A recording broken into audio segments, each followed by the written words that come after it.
आलस्य क्या है? ये क्यों पैदा होता है?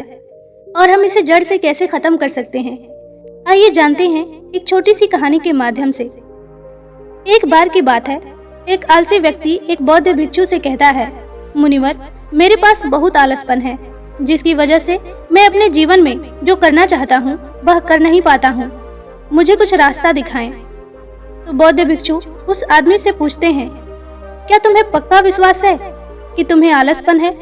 वह व्यक्ति कहता है, जी मुनिवर, केवल मैं ही नहीं, मेरे पूरे गांव के लोग कहते हैं कि मैं आलसी हूँ।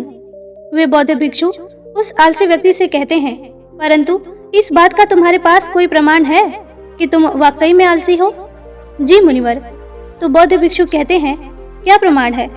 मुनिवर, मैं जानता तो हूँ कि व्यायाम करना स्वास्थ्य के लिए अच्छा होता है, लेकिन मैं चाहकर भी नहीं कर पाता हूँ, क्योंकि मेरा आलस्य मुझे सुबह जल्दी उठने ही नहीं देता। वे बौद्ध भिक्षु कहते हैं, अच्छा, तो तुम इसी आलस्य से परेशान हो? व्यक्ति कहता है, हाँ मुनिवर। बौद्ध भिक्षु कहते हैं, परंतु क्या तुम जानते हो आलस्य क्या होता है? वह व्यक्ति कहता है, मैं यह तो नहीं जानता कि आलस्य का अर्थ क्या है, परंतु ये जो भी है बहुत बुरा है। वे बौद्ध भिक्षु कहते हैं कि सबसे पहले तो तुम ये समझ लो कि जो भी चीज प्राकृतिक रूप से मनुष्य के भीतर है उसका कोई न कोई उपयोग है, वह बुरी या अच्छी नहीं है। आलस्य एक भाव है, एक विचार है, जिसे जाने अनजाने में हम खुद ही पैदा करते हैं। वह व्यक्ति पूछता है, परंतु वह कैसे मुनिवर? वे बौद्ध भिक्षु कहते हैं, आलस्य पैदा होने के दो कारण हैं। पहला शारीरिक और दूसरा मानसिक। जब हम शरीर को कोई ऐसा भोजन देते हैं जिसमें खुद के भीतर कोई जीवंतता नहीं होती, तब हमारे शरीर में आलस्य पैदा होता है। और जिस तरह का ऊर्जा हम उसे देते हैं, यह शरीर के भीतर उसी तरह का बर्ताव करता है। आलस्य का दूसरा कारण है गलत तरह से बैठना, गलत तरह से सोना और गलत तरह से चलना। हम इस बात पर कभी ध्यान ही नहीं देते कि हमारे बैठने, लेटने और सोने की स्थिति सही है भी या नहीं। अगर तुम तथागत बुद्ध को देखोगे तो पाओगे कि जब वे बैठते हैं तो उनके रीढ़ की हड्डी बिल्कुल सीधी होती है। जब वो सोते हैं तो उनके शरीर के किसी भी अंग में कोई दबाव नहीं होता, और जब वे चलते हैं तो उनके दोनों कदमों के बीच में एक तालमेल लगा रहता है। यह जरूरी नहीं है कि कोई बुद्ध को सुनकर ही समझे। अगर कोई समझना चाहता है तो सिर्फ उन्हें देखकर भी बहुत कुछ समझा जा सकता है। शारीरिक स्तर पर आलस्य का तीसरा कारण है सुबह जल्दी ना उठना। यह सुनकर वह व्यक्ति कहता है, हाँ मुनिवर, मैं सुबह जल्दी उठ ही नहीं पाता। वे बौद्ध भिक्षु मुस्कुराते हैं और कहते हैं, तुम सुबह जल्दी तभी उठ सकते हो जब तुम रात को सोने का एक समय निर्धारित कर लोगे। प्रत्येक बौद्ध भिक्षु को अनुशासन का पालन करना होता है, क्योंकि अनुशासन हमारे जीवन में संतुलन लाता है। ज्यादातर लोग अनुशासन को बुरा समझते हैं, क्योंकि उन्हें लगता है कि अनुशासन उन्हें बांधता है, जबकि असल में यह है कि अनुशासन हमें बांधता नहीं है बल्कि मुक्त करता है। तब तक व्यक्ति पूछता है, परंतु मुनिवर, हम इसकी शुरुआत कहाँ से करें? सही तरह से भोजन करने से, सही तरह से बैठने, लेटने या चलने से, या सुबह जल्दी उठने से? वह बौद्ध भिक्षु कहते हैं, शुरुआत अभी से करो। जो भी तुम इस समय कर रहे हो उसे ध्यान से करो। पहले तुम मन के स्तर पर आलस्य को समझो। वैसे ज्यादातर स्थितियों में मन शरीर के कारण आलस्य को पैदा करता है। मानसिक आलस का पहला कारण है हमारे पुराने गलत विश्वास।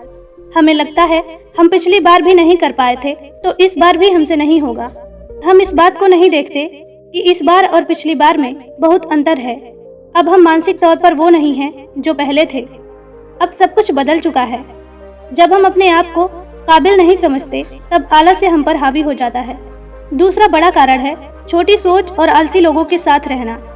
कभी कभी ऐसा होता है कि आलस्य हमारे भीतर नहीं होता है, परंतु दूसरे लोगों से वह हमारे भीतर आ जाता है। ऐसा इसलिए होता है क्योंकि हम आलसी लोगों की संगति करते हैं। वह व्यक्ति कहता है, हाँ मुनिवर, ये एकदम सत्य है, यह बात तो मैंने भी अनुभव की है। वे बौद्ध भिक्षु कहते हैं, तीसरा कारण है मन का स्पष्ट ना होना। मान लो तुम एक वन में खो गए हो और शाम होने वाली है। तुम्हें यह नहीं पता है कि तुम्हारा घर किस दिशा में है, तो तुम ऐसी स्थिति में क्या करोगे? तुम आलसी बनकर लेट जाओगे या फिर अपने घर की तलाश में निकल पड़ोगे? वह व्यक्ति कहता है कि मैं घर की तलाश में निकल पड़ूंगा। तब वह बौद्ध भिक्षु कहते हैं कि अगर खूब प्रयास करने के बाद भी तुम्हें तुम्हारे घर का रास्ता नहीं मिला, तब तुम क्या करोगे? वह व्यक्ति कहता है, मैं फिर भी तलाश में लगा रहूंगा, क्योंकि उसके अलावा मेरे पास कोई दूसरा विकल्प नहीं होगा। वो बौद्ध भिक्षु कहते हैं, मनुष्य को आलस्य तभी पकड़ता है जब उसके पास कई विकल्प होते हैं। अगर किसी के पास सिर्फ एक ही विकल्प है तो उसका मन पूरी तरह से अस्पष्ट होगा। अगर तुम अभी व्यायाम नहीं कर पा रहे हो तो उसका कारण तुम्हारी नजर का स्पष्ट ना होना है। अभी तुम भविष्य में होने वाले रोगों को नहीं देख पा रहे हो। तुम अभी उन रोगों से होने वाली पीड़ा को नहीं महसूस कर पा रहे हो। वो बौद्ध भिक्षु आगे कहते हैं कि आलस्य का चौथा कारण है किसी काम को करने की कोई वजह न होना। मान लो तुम एक रास्ते से कहीं जा रहे हो और बहुत देर तक चलते चलते तुम बहुत ज्यादा थक जाते हो और अब तुम्हारा और चलने का मन नहीं कर रहा है, तुम्हें आलस्य आ रहा है। तभी तुम वहां देखते हो कि तुम्हारे पीछे एक शेर चला आ रहा है। तो ऐसी परिस्थिति में भी तुम अपने आलस्य को लेकर वहां रुके रहोगे? नहीं ना।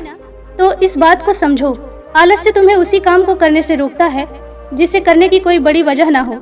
वह व्यक्ति कहता है, आपका धन्यवाद मुनिवर, अब मुझे आलस्य का सारा खेल समझ में आ गया। वो बौद्ध भिक्षु कहते हैं, मेरी एक बात हमेशा याद रखना, जहाँ स्पष्टता है या कुछ करने की बड़ी वजह है, वहाँ आलस्य हो ही नहीं सकता। दोस्तों, आपको यह वीडियो कैसी लगी कमेंट करके जरूर बताएं।